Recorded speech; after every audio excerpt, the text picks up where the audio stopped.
بسم اللہ الرحمن الرحیم الحمد للہ رب العالمین الصلاۃ والسلام علی رسولہ الکریم وعلی آلہ واصحابہ اجمعین الی یوم الدین اما بعد فاعوذ باللہ السمیع العلیم من الشیطان الرجیم بسم اللہ الرحمن الرحیم امن خلق السماوات والارض وانزل لكم من السماء ماء فانبتنا به حدائق ذات بهجة ما كان لكم ان تنبتوا شجرها أإله مع الله بل هم قوم يعدلون۔ محترم خواتین و حضرات، دوسری تعشق کے موقع پر ہم نے ابھی تعلیم القرآن میں سورۃ الکافرون کے موضوع مضمون پر گفتگو سنی ہے اور اس کی آیات کی تلاوت کی سعادت حاصل کی ہے۔ یہ وہ عظیم سورہ ہے کہ اس کو نبی صلی اللہ علیہ وسلم فجر کی سنتوں میں اکثر پڑھا کرتے تھے۔ پہلی رکعت میں سورہ کافرون اور دوسری میں سورہ اخلاص، دونوں صورتیں توحید کے مضمون سے سرشار ہے۔ توحید کیا ہے، اس کے تقاضے کیا ہیں، یہ اسلام کا مابہ الامتیاز وصف ہے، یعنی یہ عقیدہ توحید یہی اسلام کی اصل جان ہے، اصل شان ہے، اور یہی بندہ مومن کے ایمان کی جان ہے۔ اگر اس میں نقص ہے، کمی ہے، تو پھر سمجھ لو کہ سارا معاملہ یہاں سے وہاں تک، شروع سے آخر تک گڑبڑ ہے۔ آج بدقسمتی ایسی ہے کہ وہ امت، وہ ملت جس کو دنیا انسانیت کو توحید کا پیغام دینا تھا، سمجھانا تھا، آج وہ خود اس بات کی محتاج ہے غیروں سے زیادہ کہ اس کو توحید سمجھائی جائے۔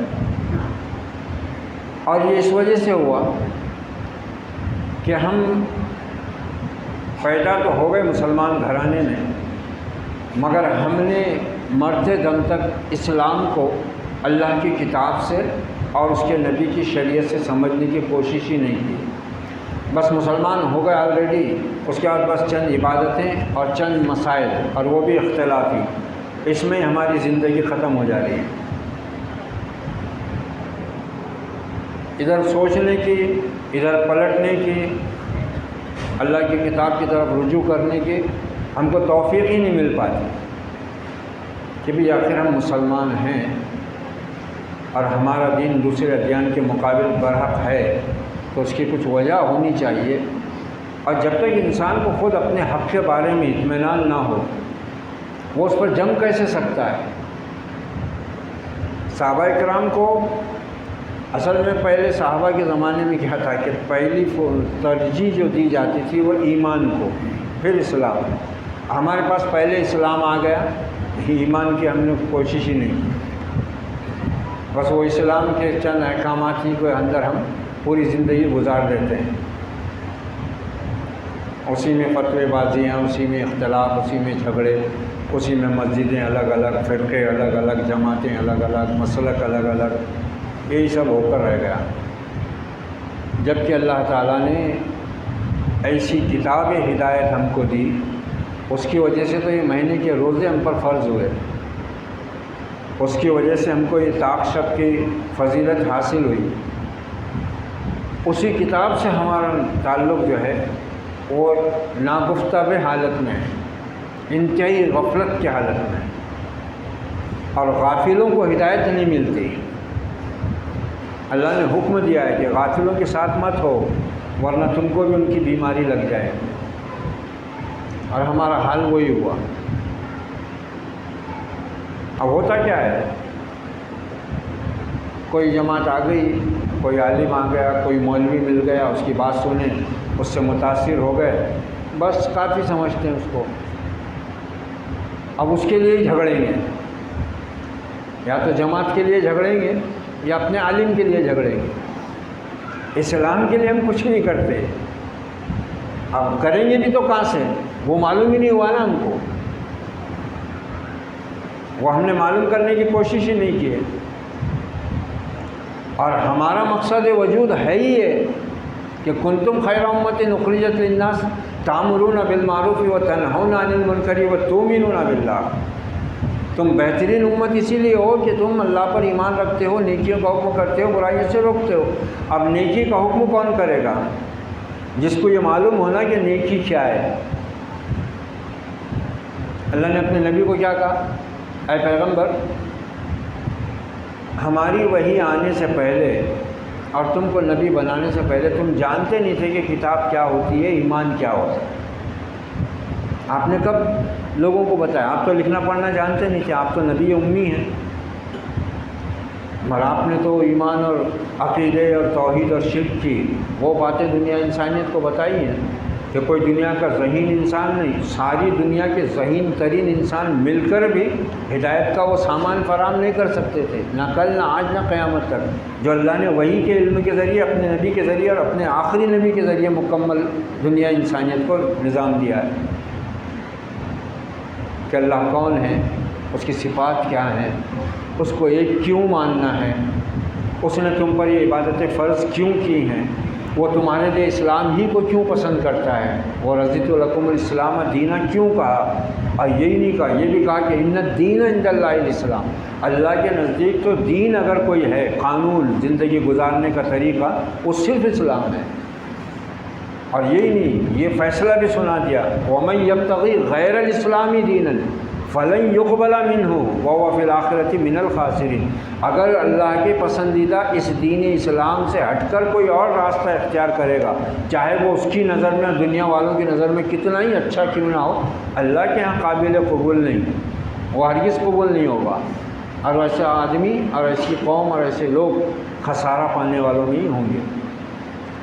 تو آج سورہ کافرون کے اسی موضوع کے تحت یہ میں نے سورۃ النمل ہے اور یہ 20واں پارہ یہاں سے شروع ہو رہا ہے۔ دیکھیے کیسی آیات ہیں اور کتنے یعنی مؤثر انداز میں اللہ تعالیٰ اپنی توحید اور اپنی عظمت کو واضح کر رہا ہے۔ ارشاد ہوتا ہے امن خلق السماوات والارض، کون ہے جس نے پیدا کیے آسمان اور زمین۔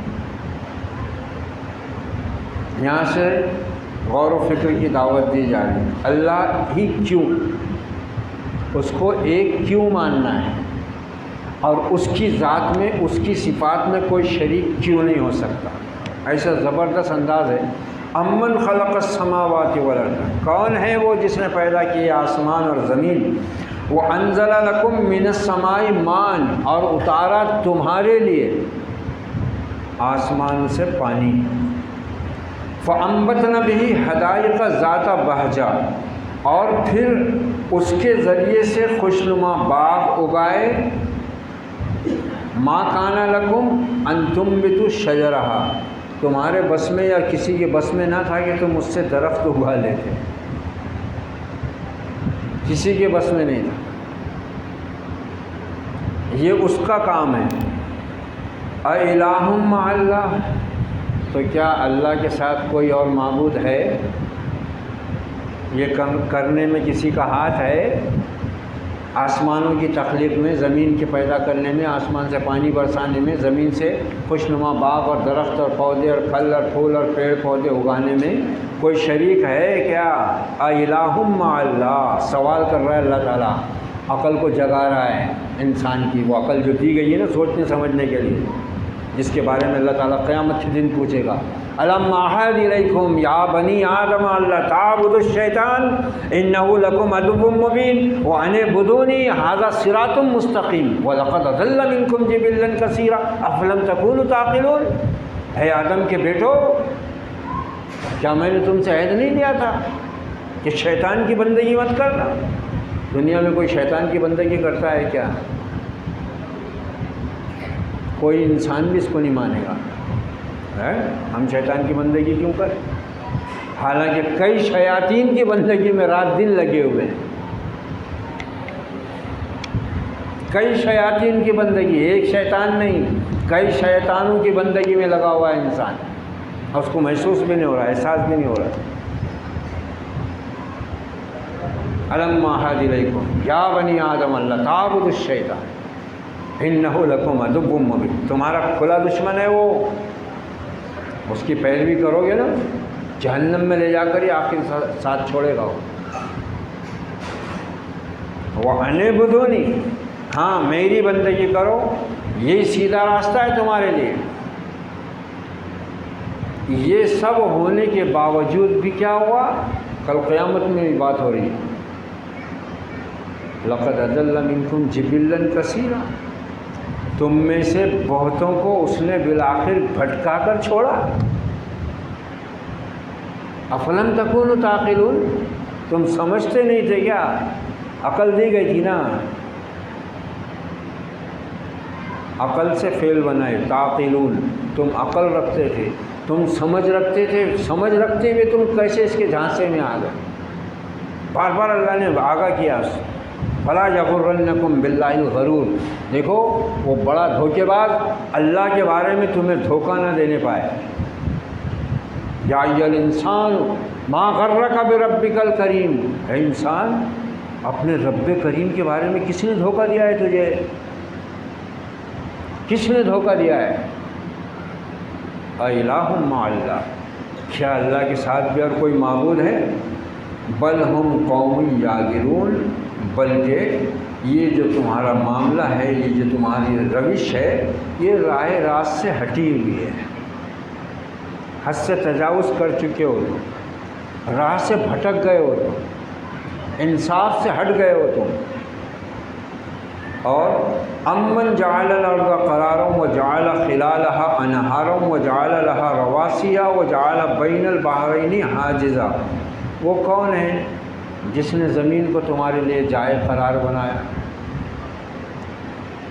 اب ہم جانتے ہیں اللہ تعالیٰ نے انسان کو جو عقل اور اس دنیا میں جو چیزیں اس کے لیے مسخر کی ہیں، اور جس سے انسانوں نے بہت سی باتیں منکشف کی ہیں، بہت سی ترقی یافتہ چیزیں انسانوں نے اپنے لیے فراہم کی ہیں اللہ تعالیٰ کی بخشی ہوئی ان صلاحیتوں کی بنیاد پر، اللہ کی عطا کی ہوئی ان چیزوں کی بنیاد پر۔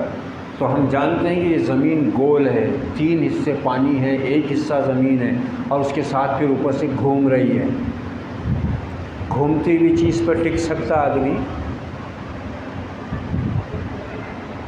یہ پنکھا ہے، اس کی پنکھڑی پہ کوئی چیز رکھ دو ہلکی یا بھاری اور پھر چالو کرو، رہے گی اس کے اوپر؟ انسان رہ سکتا تھا پھر زمین پہ؟ مکان کھڑے رہ سکتے تھے؟ وہ بات بتا رہا ہے اللہ تعالیٰ، وہ نعمت بتا رہا ہے، اپنی قدرت اور اپنی عظمت سمجھا رہا ہے کہ دیکھو اس زمین کو گول، 3 حصے پانی، پھر گھوم رہی ہے، اس کے باوجود تم اس پر ٹھہرے ہوئے ہو، تمہارے مکان ٹھہرے ہوئے ہیں، پہاڑ ٹھہرے ہوئے ہیں، جمے ہوئے ہیں۔ یہ کس کی قدرت؟ کس کی قدرت؟ کس نے جائے قرار بنایا؟ امن جعل الارض قرارا، اس زمین کو جائے قرار کس نے بنایا؟ وجعل خلالها انہارا، اور پھر اس کے اندر اس نے نہریں، دریا رواں کر دیے۔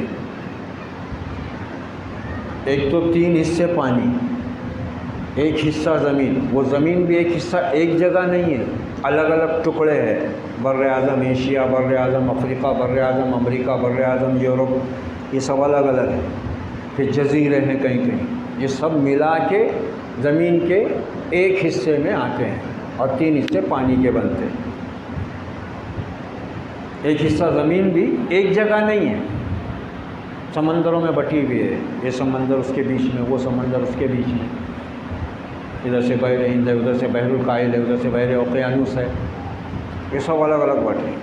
پھر اس زمین کے اندر جہاں انسانوں کی بستیاں ہیں، دریا رواں ہیں، بڑے بڑے دریا، پھر انسانوں نے اس میں سے نہریں نکالی ہوئی ہیں۔ وجعل خلالها انہارا وجعل لها رواسیا، اور پھر اسی زمین کے اوپر پہاڑ گاڑے ہوئے ہیں۔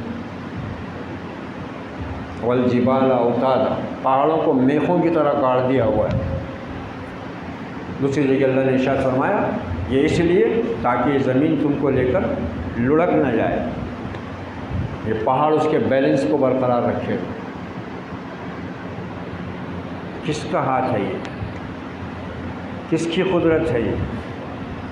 جتنا اللہ کی کتاب کو پڑھو گے نا سمجھ کر، اتنی پھر اللہ کی شان، اس کی جاہ و جلال، اس کی عظمت، اس کا مرتبہ، اس کا مقام، اس کی طاقت انسانی ذہن کو سمجھ میں آتی چلی جائے، اور اتنا ہی پھر انسان کا دل اس رب کائنات، اس رب ذوالجلال والاکرام کے آگے جھکتا چلا جائے گا، اس کی حمد و ثنا سے اس کی زبان تر ہوتی جائے گی، اس کا دل اس کی محبت اور اس کے خوف سے لبریز ہوتا جائے گا کہ وہ اللہ ہے، یہ شان ہے اس کی، یہ کام ہے اس کے۔ وَجَعَلَ بَيْنَ الْبَحْرَيْنِ حَاجِزًا، اسی نے دو سمندروں کے درمیان ایک آڑ بنا دی ہے، اور یہ تو سر کی آنکھوں سے موجود ہے۔ دو سمندر مل رہے ہیں، ایک سمندر ہرا ہے، ایک سمندر نیلا ہے، اور بالکل ایسا ملا ہوا ہے، یہ ہرا پانی نیلے میں مل رہا نہیں، یہ نیلا ہرے میں مل رہا ہے، صاف نظر آتا ہے۔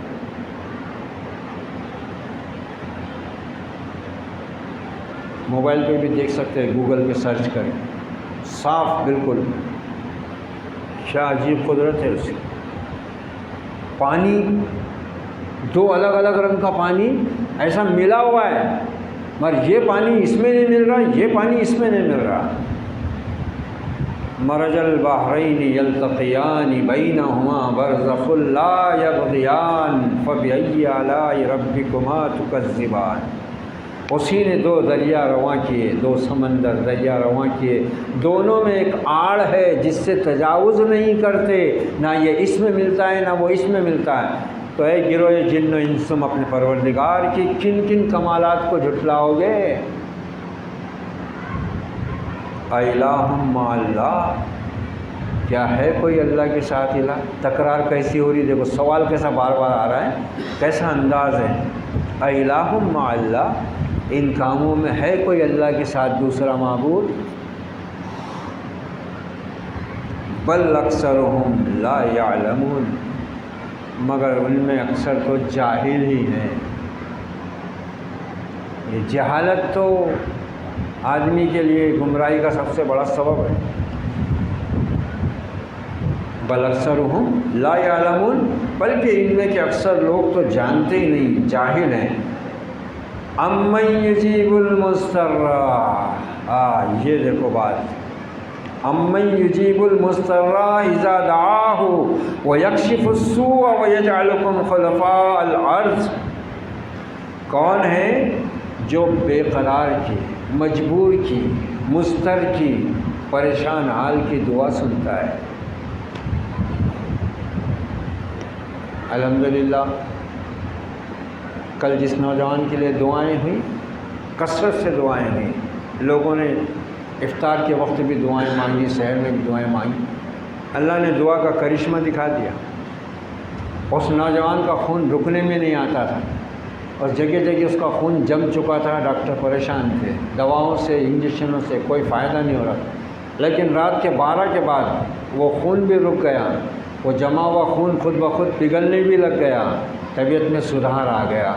الحمدللہ حمدن کثیرا، یہ دعاؤں کا نتیجہ۔ کون ہے جو مجبور اور بے کس کی دعا سنتا ہے؟ کون ہے؟ رب المستضعفین، کمزوروں کا رب، رب العالمین، سارے جہانوں کا رب، پروردگار، پالنہار۔ امن یجیب المضطر، کون جواب دیتا ہے پریشان حال کو؟ کون سنتا ہے اس کی دعا کو؟ اذا دعاہ، جب وہ اس سے دعا مانگتا ہے، ویکشف السوء، اور اس سے برائی کو ہٹا دیتا ہے، اس کی تکلیف کو دور کر دیتا ہے، اور وَيَجْعَلَكُمْ خُلَفَاءَ الْأَرْضِ، اور اسی نے تم کو اس زمین پر خلافت عطا کی ہے، اپنا خلیفہ بنایا ہے۔ الہ مع اللہ، کیا ہے کوئی اللہ کے ساتھ معبود؟ تکرار کیسی ہو رہی ہے دیکھو، ہے کوئی اللہ کے ساتھ اس معاملے میں شریک کہ جس کو تم اپنا معبود بنا لو؟ یہ سب کام کون کرتا ہے؟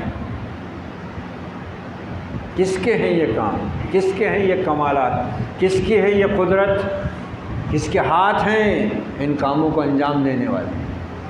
ہے کوئی اللہ کے ساتھ دوسرا معبود؟ مگر مسلمانوں کے پاس تو ہیں، غیروں کے پاس تو ہیں یہ منکرین حق کے پاس، ایمان والوں کے پاس بھی ہیں اللہ کے ساتھ دوسرے معبود۔ کوئی بچے دیتا ہے، کوئی رشتہ کراتا ہے، کوئی مقدمے میں جیت دلاتا ہے، کوئی نوکری دلاتا ہے، کوئی جن بھوت کو دور کرنے والا بارگاہ ہے، کسی درگاہ میں جو ہے وہ بچے پیدا ہو جاتے ہیں، بانجھ عورت کو بھی بچہ ہو جاتا ہے۔ کیا صورتحال ہے؟ قرآن کو سمجھے ہوتے، قرآن کو پڑھے ہوتے تو یوں گمراہ ہوتے، اور یوں گمراہ کرنے والے اپنی گمراہی میں کامیاب ہوتے؟ نہیں ہوتے۔ اسی لیے اس کتاب سے روکا گیا، اسی لیے کہا گیا کہ قرآن سب کے سمجھنے کی چیز نہیں۔ تو یہ اللہ تعالیٰ کس سے پوچھ رہا ہے؟ عالموں سے کہ انسانوں سے، اپنے بندوں سے پوچھ رہا ہے نا کہ میرے بندو یہ میرے کام ہیں، ہے اس میں کوئی میرا شریک جو تم نے ان کو میرے ساتھ شریک کر لیا ہے؟ الہ مع اللہ، کیا ہے اللہ کے ساتھ کوئی معبود؟ قلیلا ما تذکرون، اگر تم میں کمی ہے جو نصیحت قبول کرتے ہیں، جو سمجھ رکھتے ہیں، قلیلا تھوڑے جو نصیحت قبول کرتے ہیں اور سوچتے ہیں، غور و فکر کرتے ہیں۔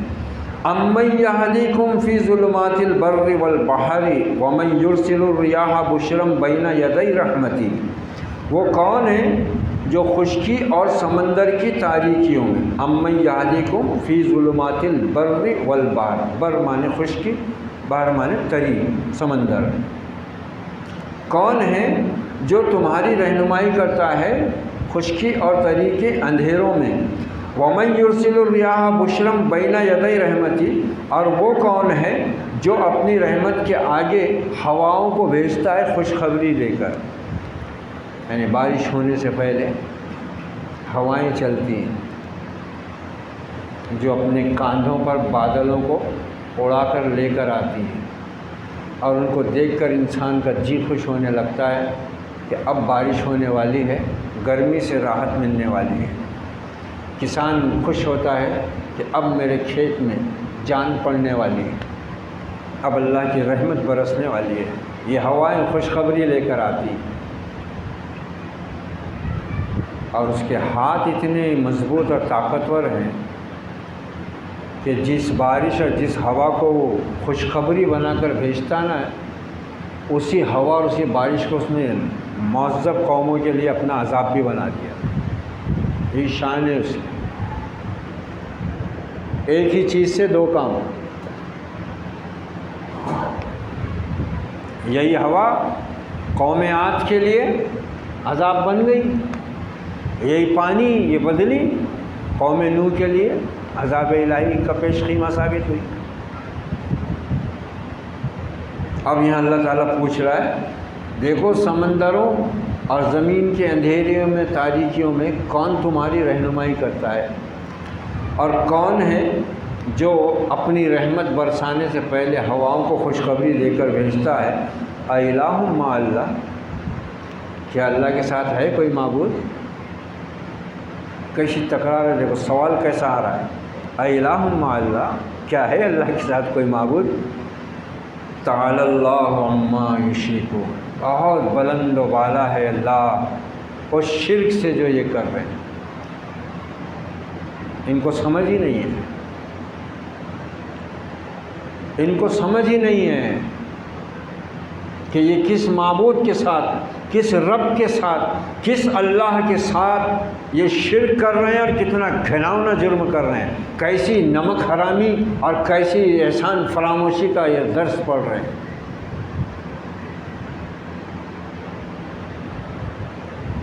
اتنا شرک، کھلا شرک موجود ہے ہمارے معاشرے میں، یہ عورتیں اور ان کے پیچھے مرد، یہ سب اس گناہ میں شریک ہو جاتے ہیں۔ کوئی بیمار ہے، اچھا نہیں ہو رہا ہے، رشتہ دار آ کر راستہ بتاتے ہیں، تم مانتے ہی نہیں، تم اس کو شرک بولتے، مگر ہم کو تو فائدہ ہوا، تم جاؤ وہ درگاہ پہ، تم ایک بار جا کے تو دیکھو۔ اب وہ پریشان ہے، بیمار بھی پریشان ہے بیماری سے، گھر والے بھی پریشان ہیں اس کی تیمارداری سے، اب چلے جاتے ہیں، حالانکہ دل میں ان کو ہو رہا ہے، کھٹکا ہو رہا ہے۔ اللہ بچاتا ہے ایمان والوں کو، یہ دل سب سے بڑا مفتی ہے انسان کا، یہ فتویٰ دیتا ہے آدمی کو اور صحیح فتویٰ دیتا ہے۔ ایک مومن اگر واقعی مومن ہے نا، اگر وہ غلط کام کر رہا ہے ایمان کے خلاف، یہ دل اس کو اندر سے کچو کے لگاتا ہے، نفس لوامہ بولتے اس کو، ملامت کرتا ہے کہ ارے یہ کیا غلط کام کر رہے ہو تم۔ مگر کیسا ہوتا ہے کہ سب طرف سے مل کر جو حالات بنتے ہیں اور جو دباؤ بنتا ہے، آدمی گمراہ ہو جاتا ہے۔ چھوٹی چھوٹی چیزوں میں شگن لیتی ہیں عورتیں، آنکھ پھڑک رہی تو کیوں پھڑک رہی، دوران خون ہے، آنکھ ہی نہیں، جسم کے بہت سے حصے کبھی کبھی آٹومیٹک ایسا پھڑانے لگ جاتے، بڑھ جاتے ہیں، مگر نہیں، ان کو تو اس میں پریشانی ہے۔ پھر خود سے انہوں نے فتوے دے لیے، سیدھی آنکھ پھڑکی تو اس سے یہ ہوتا، بائیں آنکھ پھڑکی تو اس سے یہ ہوتا۔ اب اللہ کا معاملہ کیا ہے معلوم ہے؟ اللہ کا حدیث قدسی ہے، نبی صلی اللہ علیہ وسلم فرماتے ہیں میں اپنے بندے کے گمان کے ساتھ چلتا ہوں، یعنی میرا بندہ میرے بارے میں جو گمان اور سوچ رکھتا ہے نا، میں اس کے ساتھ وہی معاملہ کرتا ہوں۔ اب ایک آدمی اللہ پر ایمان رکھنے کے بعد ان چیزوں پر بھروسہ کرنا شروع کرتا ہے تو اللہ تعالیٰ اس کے حوالے کر دے جاتا ہے اس کو، اور اس کو یقین ہوتے جاتا اب کہ ارے بھائی صحیح ہے، دیکھو یہ بہت دن سے پریشان تھے، یہاں جیسی آئے ایک دم طبیعت 50% سنبھل گئی، کام ہو گیا بولے ہمارا۔ اب اگر انسان یہ دیکھے کہ اتنی بڑی کائنات کو جس نے پیدا کیا وہ میرا معبود ہے، وہ میرا رب ہے، اور آج بھی وہ اس پوری کائنات پر اکیلا واحد حکمراں ہے، احکم الحاکمین وہی ہے، تو کیا شیطان یا انسان کا نفس یا شیطانوں کے گرگے ایک مومن کو مشرک بنا سکتے، شرک کی طرف لے جا سکتے؟ نہیں لے جا سکتے۔ اس کا ایمان اس کو اس شرک کی نجاست سے، نحوست سے محفوظ رکھے گا، اور اللہ تعالیٰ کی مدد اس کے شامل حال رہے گی۔ اسی لیے اللہ نے فرمایا امن یبدأ الخلق ثم یعیدہ ومن یرزقکم من السماء والارض، کون ہے جس نے تخلیق کی ابتدا کی اور پھر اس کو لوٹائے گا، یعنی کون پیدا کرتا ہے، اور جو پیدا کرتا ہے اس کو لوٹاتا بھی ہے۔ انسان پیدا ہونے سے پہلے کیا تھا؟ هل أتى على الإنسان حين من الدهر لم يكن شيئا مذكورا، کیا انسان پر ایک وقت وہ نہیں تھا کہ جب وہ کوئی ذکر کے قابل چیز ہی نہیں تھا؟ پھر اللہ نے پیدا کیا من نطفہ، نطفے کی بوند سے، من ماء مہین، حقیر پانی سے، اور اس کے بعد کیا کہا کہ اصل مٹی سے، ہمارے باپ کو مٹی سے بنایا، پھر نسل انسانی کو جاری رکھنے کے لیے نطفے کو اس نے ذریعہ بنا دیا، مگر اصل تو مٹی ہے۔ اچھا وہ نطفہ بھی بنتا ہے آدمی کے جسم میں تو کیسے بنتا؟ کھانے سے۔ کھانا کہاں سے آتا؟ زمین سے، مٹی میں جا رہا معاملہ۔ اب اس کو کیسا واضح کیا قرآن نے؟ منہا خلقناکم، وفیہا نعیدکم ومنہا نخرجکم تارۃ اخری، اسی سے اس نے تم کو پیدا کیا، اسی میں لوٹاتا ہے۔ قبر میں جا رہا آدمی، ومنہا نخرجکم تارۃ، اور اسی سے ہم دوبارہ تم کو اٹھا کھڑا بھی کریں گے۔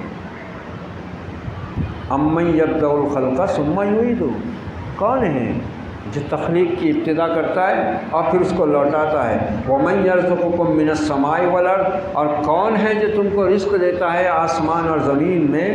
الہ مع اللہ، ہے اللہ کے ساتھ کوئی معبود؟ دیکھو قرآن مجید کا انداز، بہت مشکل بات نہیں ہے، فلسفہ نہیں ہے، سائنس نہیں ہے سمجھنے کو زور لگانے، سیدھی سیدھی بات۔ ہر چیز ہر انسان کے آنکھ کے سامنے ہے، آسمان سامنے، زمین سامنے، سمندر دیکھا ہوا ہے، دریا سامنے ہے، جھاڑ سامنے ہے، جو کچھ کھا رہا انسان زمین سے اگا ہوا وہ اس کے ہاتھ میں ہے۔ کیا مشکل ہے؟ کون سی چیز ہے جس کو سمجھنے کے لیے 28 علوم کی ضرورت ہے؟ یہ جتنی باتیں ہو رہی ان آیتوں میں، اس کو سمجھنے میں کسی کو کوئی دقت پیش آ رہی کیا؟ اس کے دماغ سے، اس کی عقل سے باہر کی چیز ہے کیا؟ یہ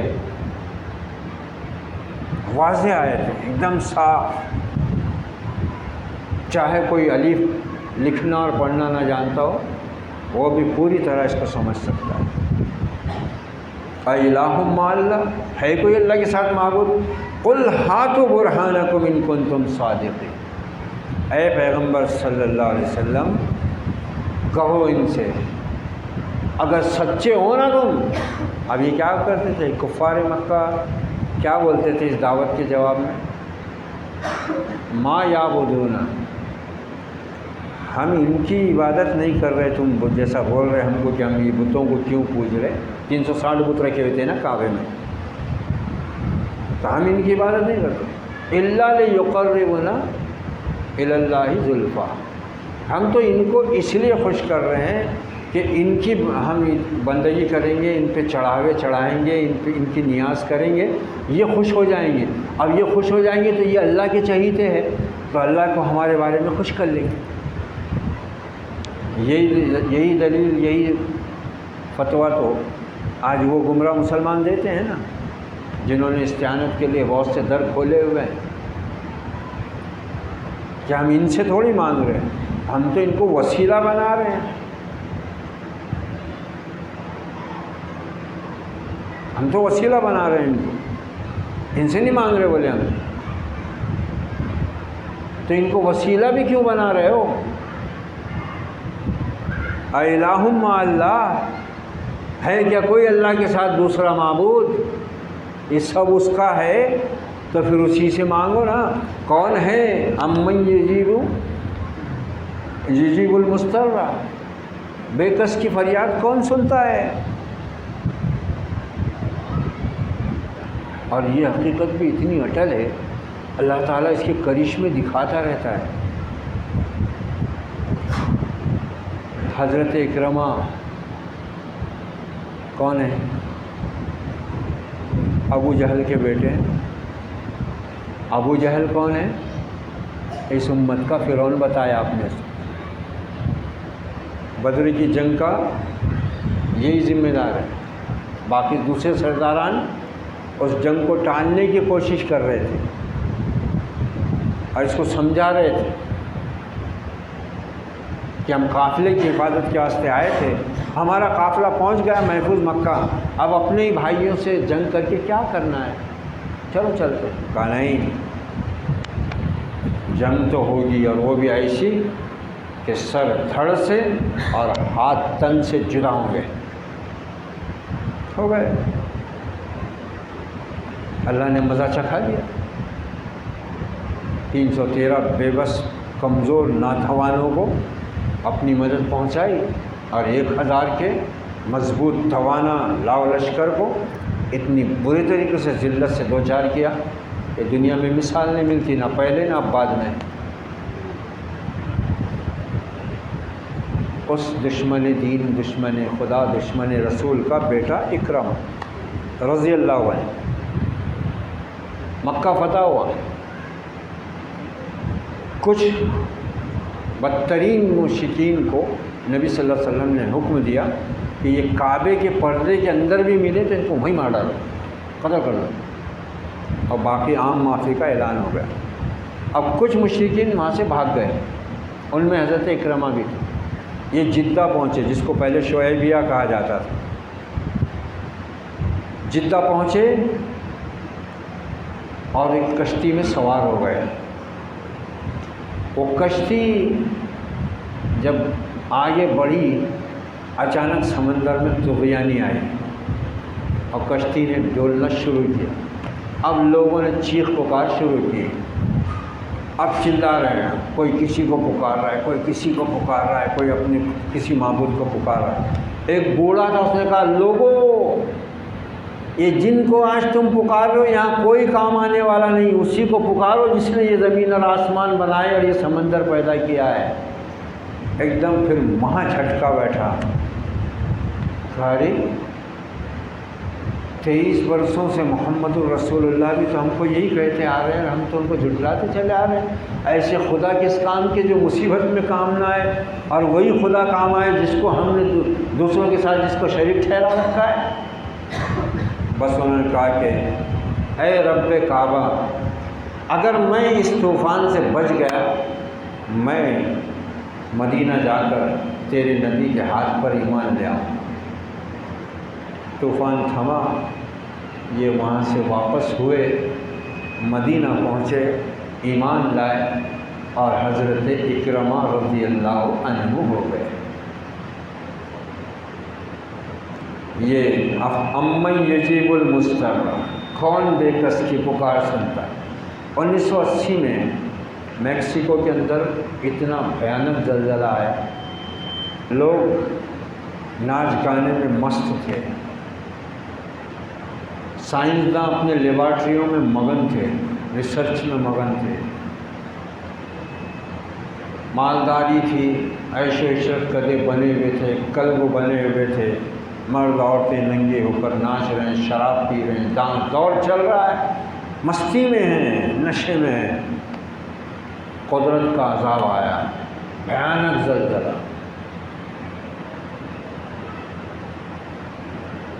سیکنڈوں میں جیتی جاگتی، ترقی یافتہ، خوشحال لوگوں کی یہ بڑی عظیم الشان بستی تلپٹ ہو گئی۔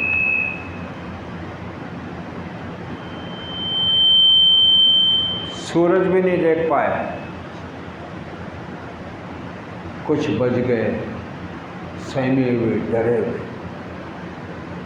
جب کچھ وقفے کے بعد تھوڑا اور ہلکا سا زلزلے کا جھٹکا آیا، یہ ناچنے گانے والے ان میں ملحد بھی تھے جو کہتے تھے کوئی خدا نہیں ہے، بس ایک سائنس کی ترکیب ہے، ایک کرہ ہے، آپس میں ٹکرایا، بگ بینگ ہوا اور یہ چیزیں وجود میں آ گئی، بس اور کچھ نہیں۔ وہ پہلے جھٹکے کو اور اس کی تباہی کو آنکھوں سے دیکھ رہے تھے، ان کے سامنے تھی سب چیز۔ دوسرا جھٹکا آیا، ایسے سب دعوے کرنے والے بھی باہر بلڈنگوں سے، گھروں سے، مکانوں سے باہر آ کر میدانوں میں، سڑکوں پر، جدھر جس کا منہ تھا ادھر ہی سجدے میں چلے گیا۔ امن یجیب المضطر، جب کوئی سہارا نہیں بچتا، انسان کی فطرت خود بخود اس کو اللہ کی طرف متوجہ کرتی، اور وہ اللہ انسان کو اس حالت سے پہلے متوجہ کر رہا ہے، بندے آ جا میری پناہ میں، میری پناہ میں آ جا، میرے ساتھ دوسروں کو شریک نہ ٹھہرا۔ قل ہاتوا برہانکم ان کنتم صادقین، لاؤ برہان، دلیل نہیں، دلیل نہیں، برہان۔ برہان کا مطلب ایسا ثبوت جس کا توڑنا ہو، جیسا کہ میں وحی کی روشنی میں تمہارے سامنے اس رب کی توحید کو پیش کر رہا ہوں، میں دلیل دے رہا ہوں اپنے رب کی طرف سے تم کو، ایسی تم بھی کوئی ایسی پختہ دلیل، مضبوط ثبوت لاؤ اگر سچے ہو۔ قل لا يعلم من في السماوات والارض الغیب الا اللہ وما يشعرون ایان یبعثون بل ادارک علمهم فی الآخرہ بل هم فی شک منها بل هم منها امون۔ اصل بات کیا ہے کہ ان سے کہو کہ اللہ کے سوا آسمانوں اور زمین میں کوئی غیب کا علم نہیں رکھتا، وما یشعرون ایان یبعثون، اور تمہارے معبود تک بھی جن کی تم بندگی کر لینا وہ بھی یہ نہیں جانتے کہ وہ کب اٹھائے جائیں گے، ان کو بھی اس کا شعور نہیں ہے۔ بل ادار کا علم فی الآخرۃ، بلکہ آخرت کا علم تو انہی لوگوں سے گم ہو گیا ہے، بلکہ یہ اس کی طرف سے شک میں پڑے ہوئے ہیں، بلکہ یہ اس کے معاملے میں اندھے ہیں۔ بل ہم عمون، اندھے ہیں، ان کو ان کے نفس نے اور دھوکے باز نے اندھا کر دیا ہوا ہے۔ آخرت کے بارے میں بھی یہ بے حس اور اندھے ہو گئے، اور اپنے رب کے معاملے میں بھی یہ بالکل بے عقل اور جاہل ہو کر رہ گئے ہیں، اور یہی چیز ان کی تباہی کا سبب بنے گی۔ اور یہ جو کچھ پھر اپنے کیے کا مزہ پائیں گے، یہ ان پر ان کے رب کا ظلم نہیں ہوگا، بلکہ ان کی کرتوتوں کا پورا پورا بدلہ ہوگا۔ جزاء وفاقا، پورا پورا بدلہ، کیونکہ اللہ نے اپنے اوپر ظلم کو حرام کر دیا۔ اللہ بندوں پر ظلم نہیں کرتا، اس نے تو بندوں کو یہ تعلیم دی کہ میں نے اپنے اوپر ظلم حرام کر دیا ہے، میرے بندوں تم بھی کسی پر ظلم نہ کرو۔ اب بندہ اپنے آپ پر ظلم کرے تو اس سے بڑا جاہل، اس سے بڑا ظالم کون ہو سکتا ہے؟ مگر ہے انسان، اللہ نے خود کہا کہ انسان ظالم بھی ہے، جاہل بھی ہے، اور اللہ چاہتا ہے کہ بندے اس کی دی ہوئی عقل سے کام لیں، اس کی زمین اور آسمان تک بکھری ہوئی نشانیوں پر عقل سے غور و فکر کریں، اور دیکھیں کہ کیا کہیں اللہ کے سوا اور کوئی معبود ہے، کوئی پاک پنجتن، کوئی غوث، کوئی غریب نواز،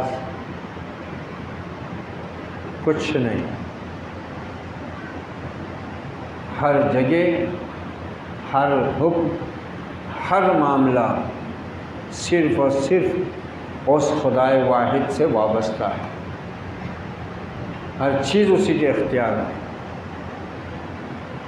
بے چین کی پکار بھی وہی سنتا ہے، گناہ گار کے گناہوں کو وہی بخشتا ہے، نیکیوں کی طرف رہنمائی وہی کرتا ہے، نیکی کی جزا بھی وہی دیتا ہے، گناہ کی سزا بھی وہی دینے والا ہے۔ جس کے ہاتھ میں سب کچھ ہے وہی مالک ارض سماوات ہے، تو پھر کیوں انسان عقل رکھتے ہوئے ایسے جھوٹے سہارے تلاش کرتا ہے؟ یہ شیطان ہے جو اس رب کریم کے بارے میں انسان کو دھوکے میں ڈالتا ہے۔ ہمیں چاہیے کہ اپنے رب سے ہم توحید مانگیں، اپنے رب سے ہم دین کا فہم مانگیں۔ اللہم علمنی الکتاب والحکمہ وفقہنی فی الدین، اے اللہ مجھ کو علم دے اپنی کتاب کا، حکمت کا، اور مجھ کو دین کی سوجھ بوجھ عطا کر۔ اپنے رب سے مانگے نا۔ عرب کے لوگ جاہل تھے، بے پڑھے لکھے تھے نا، یہ قرآن ہی ان کے سامنے پیش کیا گیا، یہ آیتیں ہی ان کو پڑھ کر سنائی گئی، اور وہ ایمان لے آئے۔ اور پھر ایمان لے کر جب اللہ اس کے رسول کے ساتھ انہوں نے ہر قدم پر وفاداری کا ثبوت پیش کیا، اللہ نے جو وعدے ان سے کیے تھے دنیا میں وہ بھی پورے ہوئے، آخرت کے وعدے تو پورے ہونا ہی ہیں۔ تو ہم اللہ سے اس ماہ مبارک میں، ان مبارک ساعتوں میں اپنے لیے، اپنی اولاد کے لیے ایمان کی سچائی مانگیں، یقین کی سچائی مانگیں۔ اللہم انا نسألک ایمانا کاملا و یقینا صادقا و عملا متقبلا و توبۃ صادقۃ قبل الموت و راحۃ عند الموت و مغفرۃ و رحمہ بعد الموت۔ اے اللہ ہم تجھ سے مانگتے ہیں ایمان کامل، سچا یقین، مقبول عمل، سچی توبہ موت سے پہلے، اور وہ سچی توبہ موت کے وقت ہمارے لیے ذریعہ ہو راحت کا، اور رحمت اور مغفرت بنے ہماری موت کے بعد۔ اللہم ارحمنا بالقرآن العظیم ونفعنا ورفعنا بالآیات والذکر الحکیم واجعلہ لنا حجتا یا رب العالمین وصلی اللہ علی النبی وعلی آلہ واصحابہ اجمعین سبحان ربک رب العزت عما یصفون السلام علی المرسلین والحمد للہ رب العالمین.